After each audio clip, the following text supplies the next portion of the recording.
Il y a tout ce qu'il faut sur place. Il y a de quoi être aidé dans le mental parce que c'est important dans le sport. Il y a de quoi être aidé physiquement parce qu'on a toujours le médical qui nous suit, des kinés, la balnéothérapie, des médecins qui sont toujours disponibles. Et on a des coachs qui nous suivent et qui nous poussent jusqu'au meilleur de nous. Donc il ne faut pas hésiter à tenter. Même si on n'est pas pris, on peut être repris les années d'après.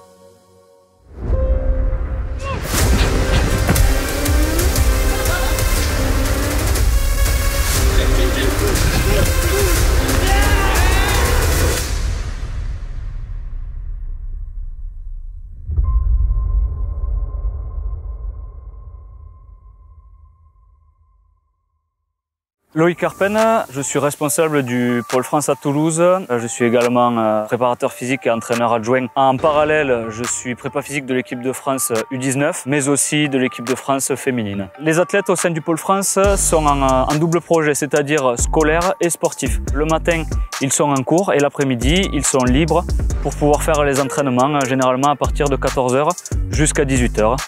Suite de ça, ils font leurs soins à l'unité médicale, puis ils peuvent se reposer dans leur chambre d'internat. Afin d'intégrer le Pôle France ou les pôles espoirs de Carcassonne et Salon, il suffit d'aller sur le site de la fédération et de s'inscrire via un lien. Et suite à ça, il y aura une journée de recrutement et durant cette journée de recrutement, il y aura un entraînement le matin, suivi d'une opposition pour les meilleurs l'après-midi. Nous échangeons régulièrement avec le monde professionnel pour connaître quelles sont leurs attentes dans notre système de formation. Et ce qui en ressort, c'est avoir des sportifs qui sont éduqués à l'entraînement, éduqués à l'effort, avec un gros bagage technique et un bagage physique pour ensuite développer tout ce qui est l'aspect tactique en club professionnel.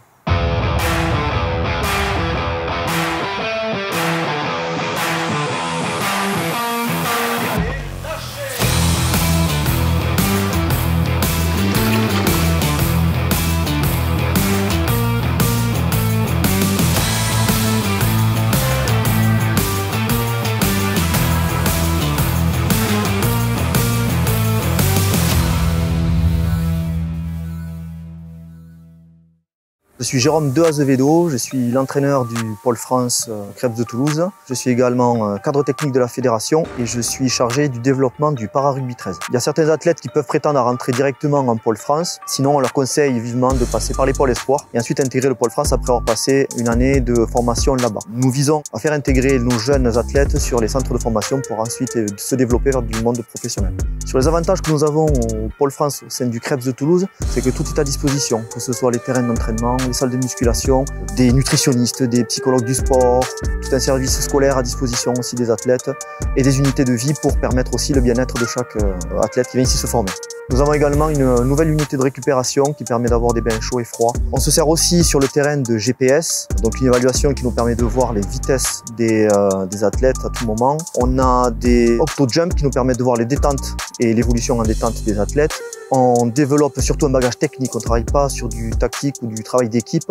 Et sur le plan sportif plus précisément, on a des relations un peu privilégiées avec le Toulouse Olympique 13 et notamment les entraîneurs de l'équipe professionnelle qui viennent régulièrement ici pour suivre les athlètes et leur évolution, donner quelques conseils et faire part de leur expérience. Et régulièrement, certains qui font partie du club vont s'entraîner avec l'équipe professionnelle. On a de très bons retours sur leur bagage technique. Et après, notre finalité à nous, bien sûr, c'est qu'ils soient en équipe de France et qu'ils arrivent au mieux à être dans des structures professionnelles. Donc les valeurs du rugby à 13, pour moi, c'est la solidarité, le spectacle et les impacts.